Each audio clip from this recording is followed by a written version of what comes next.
Yo, what's up? I doubt if anyone's gonna tune in. Hanging out on the corner on Devil's Night, and this is the night, 1986. You do the math.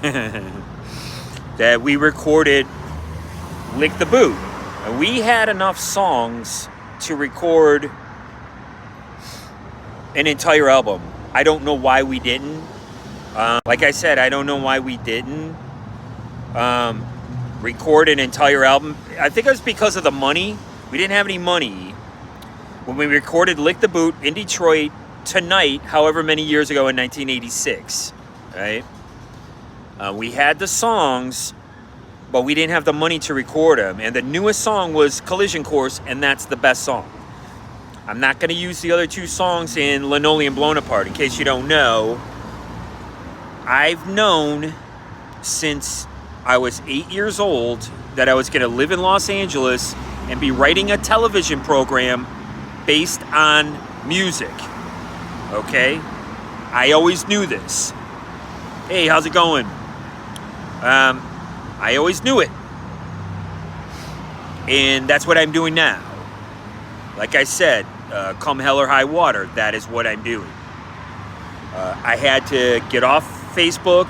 I had to walk away from everything and everyone. And there's more than one reason for it. So again, like I said, when I left Detroit in 1992, it's not cut and dry. Okay, it's not just one reason. Oh, I broke up with my girlfriend, or someone wrote white power on a wall, or whatever. That was going on, like I said, the whole time.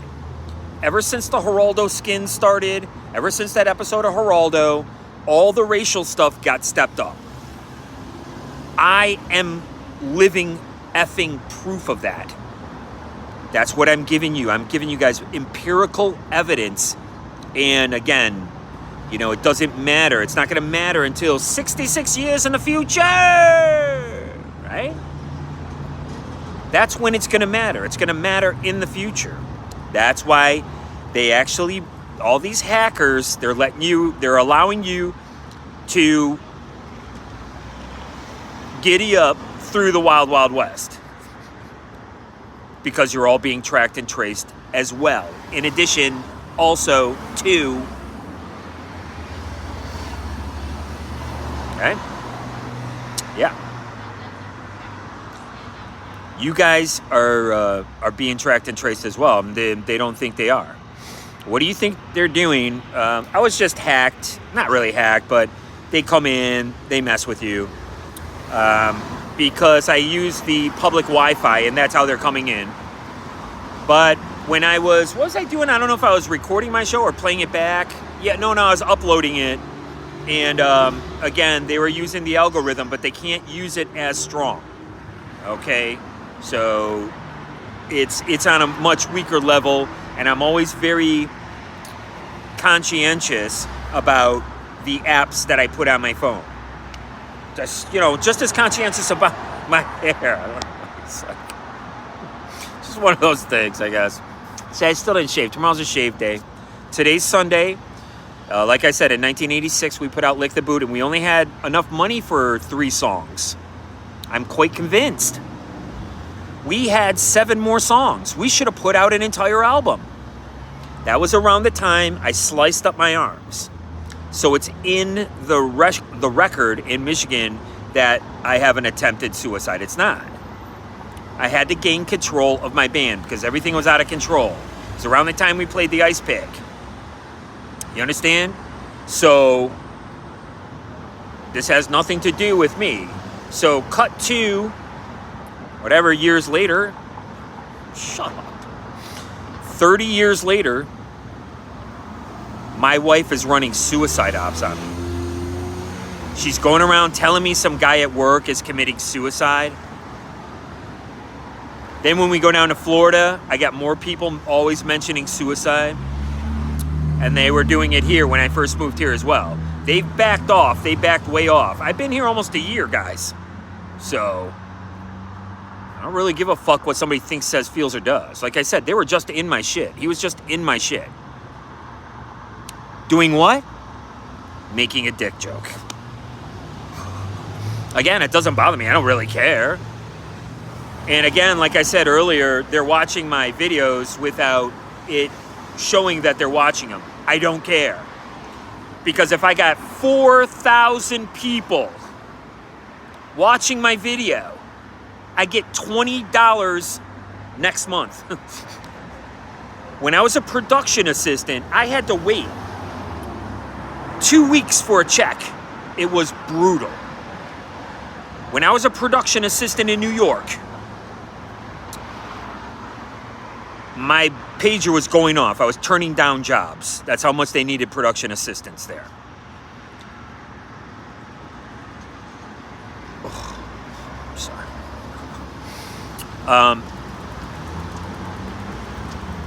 Yeah. Whatever I was saying. I don't know. But anyway, so 30 years ago tonight was, not 30, but whatever it is, I don't know. 1980 to 2020, 40 years ago almost. I don't know. Was I really that? I had to have been, I guess I was 20. You got to say I was 20. So it's 36 years ago. I'm 56. And we should have put out an entire album, but we didn't have the money. But I worked. We went out every night. We drank every night. So I'm just sitting here on the corner watching traffic. It's kind of cool. I miss just kind of standing around, spacing out. I'm at the point with Linoleum Blown Apart. Yeah, it's great to see you, Tony, as well. I'm at the point in Linoleum Blown Apart, the novelization for the television series, where I'm almost at the point where I'm typing it up for a first draft.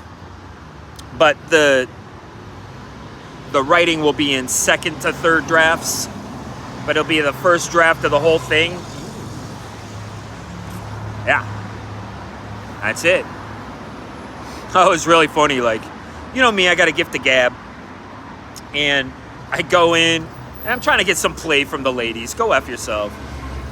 And I go in there, and there's this lady. She's giving me a little play. She's talking to me. Just kibitzing. That's all I mean. I don't mean to be a lech. And I'm like, and it was really kind of cool.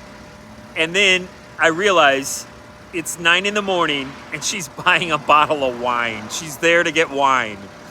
And she's there to have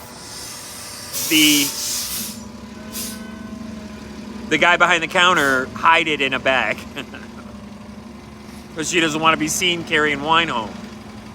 Oh yeah. This is the kind of woman that I've been kind of, like I said, they kind of gravitate towards you. You kind of gravitate towards these types of people. That's what I'm trying to say. I never wanted to be an alcoholic and a drug user and stuff like that. But these were the circles I was in. Right across the street is a pub. Now, what I would love to do would be have this bus fucking drive away. I would love to go to a pub, but I would go to a pub that's quiet.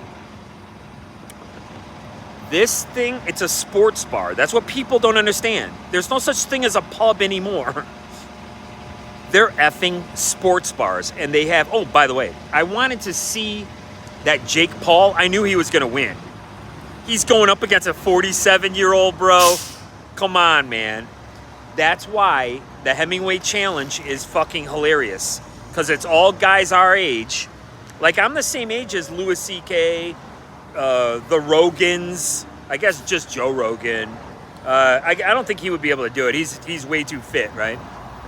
But just like us schlubby guys, whatever. All the podcast guys is what I'm saying. And we're all old. I am... Oh, by the way, I don't know, whatever. Every time I mention somebody else's video cast, like I mentioned David Lynch, and he got hacked. So again, they're stepping this kind of stuff up. It's just like, get a life, man. And this is the kind of stuff that that Clifton was doing until it got really nasty. I don't care if you got fake accounts. I don't care if that's how you get off. Breaking into people's computer and watching them watch porn. That's literally what these guys are doing. I don't really care. But when it comes to play music or do whatever like that, it's like, those are my songs. And when a couple of those recordings, they're playing scales. And I got a serious problem with this. I don't effing use scales. I write the songs. I don't want scales in my fucking songs. I never learned scales, which is why I'm a songwriter. No, you can take it. He's got a big cigar. Look at that. It's a big, whatever. It's for Halloween, I guess. I don't know. It's a big spliff. I don't play scales, guys. That's got no business in my song. I tried to tell Clifton in a nice way, you're a musician. Play what I tell you because I know how the song goes. This is part of what my show's about. I don't know why I know these things because I don't read music and I never took lessons. And that's why these fucking assholes are such bitchy little losers. And besides that, I want to bring up something else too. At American Axle, Donald Lucrecchio was working with James Kenneth Graham at American Axle. That puts almighty ladyboy himself of death, like Jimmy Doom and Heidi Bloom. I don't know the difference between these people anymore, apparently, but I think Heidi Bloom has bigger balls at this point. I actually dated her, so I would know. Tickle, tickle. So they worked at American Axle. My cousin, now I had a chance to go work at American Axle. The reason I turned it down was because I thought that there was only one job opening. I was ignorant to what was happening. They really meant that anyone could go down there and get a job. I didn't know that. You understand? And again, I don't compare myself to other people. And the only reason I bring these guys up, and again, Jimmy Doom is a bit of a red herring because they pass the torch and a lot of people get involved in that. Right? So it's a Fed rat one day, and then it's Clifton the next day, and then some other Fed rat does it the other day because, you know what I mean? They're fed information and they rat it out to their buddies. They could be from D-Squad, a lot of gutter punks. They're liars. Their dads are cops. They're just fucking liars. And they'll glom on. But again, when you go to jail or prison, it's not about doing the time. It's not about what's going on inside the joint. Because that's local politics or, whatever. It's about not having the privilege of going across the street, even though I choose not to go, and grabbing a pint. I've lost that privilege. You lost your privileges. Now you got to go sit there. Be a good little boy or girl. And this is why I skated by.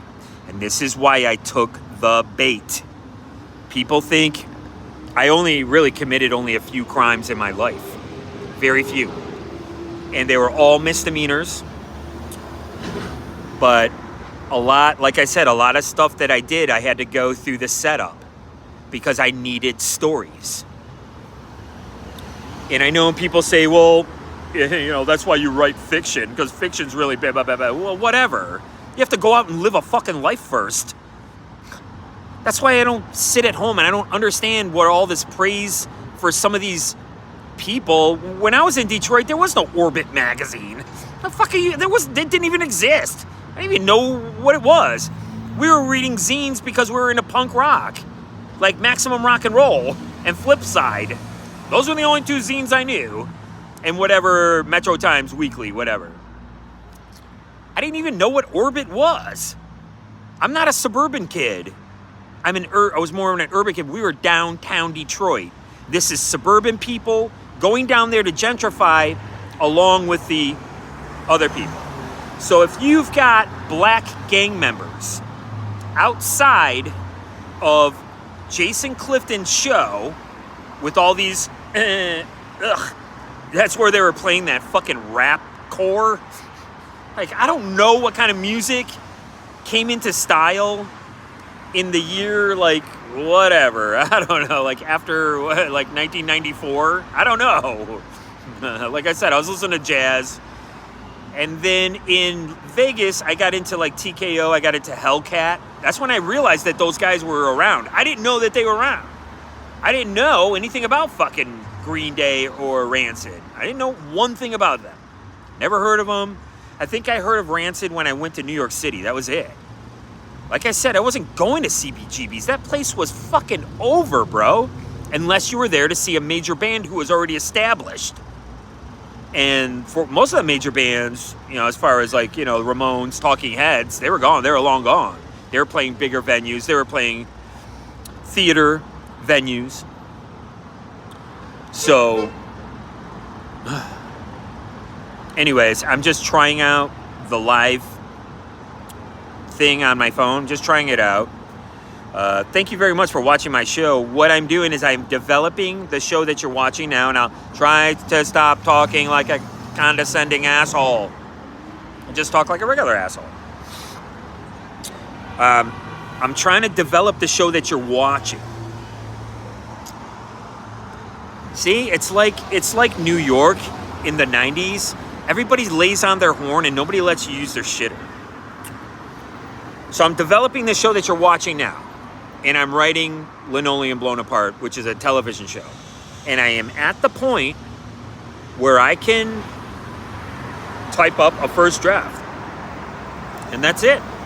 And then I'll have something to give to somebody. Right? I mean, I literally, you know, I don't want to name drop. I don't like that. But whatever. And I don't really just walk up to people, hey, If you catch a moment with somebody, like the moment I caught with Barbe Schroeder, the director, was just, you know, it's like two people turning a corner. And you're like, oh, hey, how you doing? Hey, how you doing? It was just like that. We just caught, and then he's like, hey, I want this guy to sit over here. And then he sat me right across from Nicolas Cage. And so I'm in this bar. It's a topless bar. I got 2 days shoot on that. I think I made a lot of money. I made about $500 on that shoot. It's pretty good money. That's a whole month's rent in 2 days. Maybe not that much. Maybe about half that. Maybe, I don't know. But no, yeah, it was whatever it was. It was like $150 I made each day or something. He sits me right across from Nicolas Cage. And it's just one scene. Now, the camera panned past me, and it was on Nicolas Cage, and he walked past me, and he walked down, and then, but in the film, it's on Nicolas Cage, cut, then he's already down there. They didn't use the panning shot. It was superfluous, right? They didn't need it. But that's where I was sitting, and I could show you when it's playing. Again, I never got the chance to tell these stories. When I worked with Seymour Cassell, like I'm a Seymour Cassell man. Check out my playlists. I have Cinematic Expressions where I'm a John Cassavetes man. And in case you guys don't know, I'm at the corner of Pico and Robertson in Los Angeles. That's where I'm hanging at. I'm in a Hasidic community. Like I said, the LARPing has kind of... Anyway, I worked on another Nicolas Cage property called Cop Gives Waitress $2 million Tip, based on a true story. And I got to hang out with Rosie Perez and Seymour Cassell. Seymour Cassell gave Slash his name. That's why Slash is Slash. I think he was a BMXer, and he was slashing around on his bike or something like that. And he lived right by Seymour Cassell. And Seymour Cassell would call him Slash. Hey, Slash, how you doing? And maybe just try to stab him with a knife or something. Who's this guy? So that's who Seymour Cassel is. He's in all of a lot of John Cassavetes movies. So anyways, I'm in New York in the 90s, and Rosie Perez is there, and Seymour Cassel is there. And Seymour Cassel, it's like some big court scene. It was the end of the movie. And I think I was there when Nicolas Cage, he came in for a minute, and they just shot his scene, and he got out of there. And so Seymour Cassel is like puffing this stogie, and he's smoking a real cigar on set. And the fucking crew are just like, dude, they're like, I can see it in their faces. He's walking around laughing. He's like fucking telling jokes. I wish I could remember one of them. Take a look at my playlist. You'll see In the Soup. The guy's name is Alexander Rockwell. He ended up doing, they all do television now. I love that movie, In the Soup. I saw it before I moved to New York. You know, huge influence on me. Steve Buscemi in that. Just, Steve Buscemi was an up-and-coming actor. I didn't work with his brother Mike, but I was in the same theater as his brother Mike, and everyone was there doing auditions, and we were doing scene work. I think I was there maybe for 2 days, or just maybe like one whole day, and he was there. He was doing scenes and stuff like that. They're like, oh, that's Mike Buscemi. And I go, Buscemi? Is that Steve's brother? And they go, yeah. Well, at the time, Steve, I think, had only worked with the Coen brothers. I think, he had done In the Soup, obviously. And maybe something with the Coen brothers. That was it. He was still struggling at,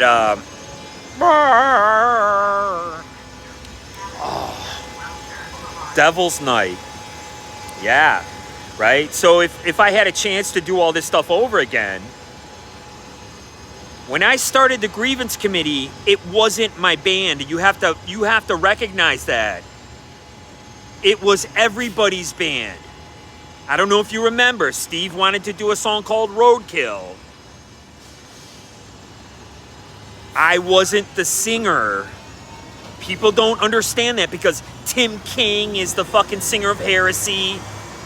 I don't know who the fuck anybody else is because it's only Lacey, Tim King, and ALD were the only bands that I fucking knew of, aside from Kuru and Inside Out. Now, Inside Out was an all-girl band. They were awesome. They were a powerhouse. They're amazing. And again, punk rock was dying. So what was I doing? I was just being a songwriter. Punk rock was on its way out, guys. It was already 10 years old. Punk rock was 10 fucking years old. So I just became a songwriter. And my songs became pop punk, power pop, or whatever the fuck they call it. Right? Hey guys, we got 3 people watching. Thank you. I appreciate it. I found out today that they are watching my show and I'm not getting any credit for it. But as I said earlier, if 4,000 people watch my show, I'm going to get $20 next month. So I'm not doing this for money, guys. People don't understand. I didn't become an actor for money. There is no money. I was repped by Don Buchwald Agency, Ricky Olshan. I still remember everybody's name. I made more out of the Cunningham Agency than I did out of Don Buchwald. I never made him a dime out of Don Buchwald's agency. Thanks, Tony. I appreciate it. Love you, man. I never made a dime out of Don Buchwald's agency. I made money out of Cunningham. I made maybe over $1,000, $1,500 out of Cunningham doing various jobs. They called me for the very last job as an actor in New York, and I turned it down. I was like, well, I was already working. I can't remember the name. Space Hog. I was working a Space Hog video as a production assistant. And I'm like, dude, I'm making $150 a day. I'm not going to go somewhere for $100. I'm making an extra $50. That's my thinking. Right? Now, it's not an acting job. It's just an extra job. I'm a day player. Sure, I could get plucked by the director or something like that. And, hey, can you maybe step up the scene? Yeah, sure, whatever. I've done that before.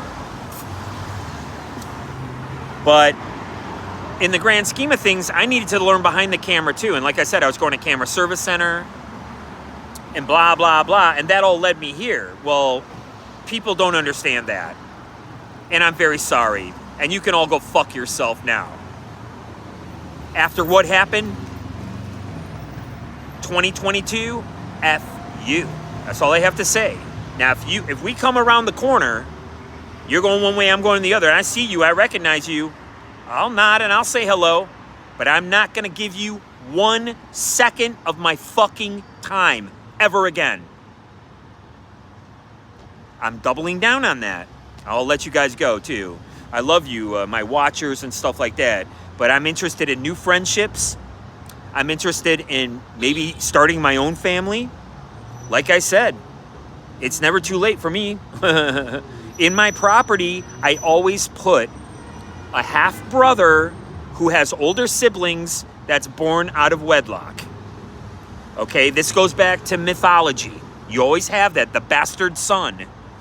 Hiram Abiff, that's what they talk about in Freemasonry. All that kind of stuff. It's the bastard son. The lonely mother's son. Clang, clang, go to jail guitar doors. These are archetypes. I knew about archetypes before I knew what an archetype was. I had to go to New York in the 90s to get this knowledge that I have. And like I said, I can laugh at myself too. But it's just not funny when you have everybody glomming on and attacking you and breaking in your shit and turning up an algorithm and then laughing about it and trying to and bringing up suicide every other fucking word they say.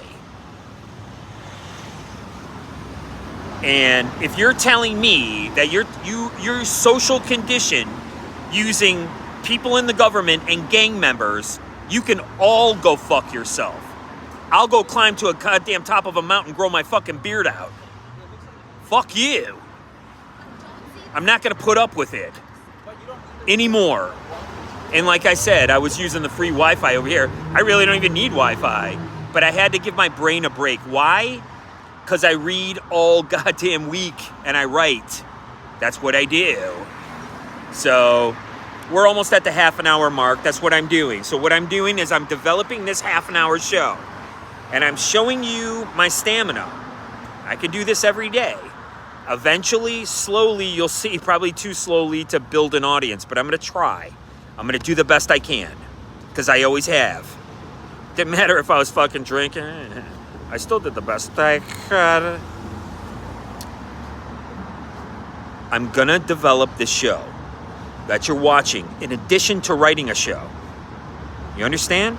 I'm at the top of my game, and you people don't understand that. They think that in your 50s, you are gone. You're done. You're over the hill.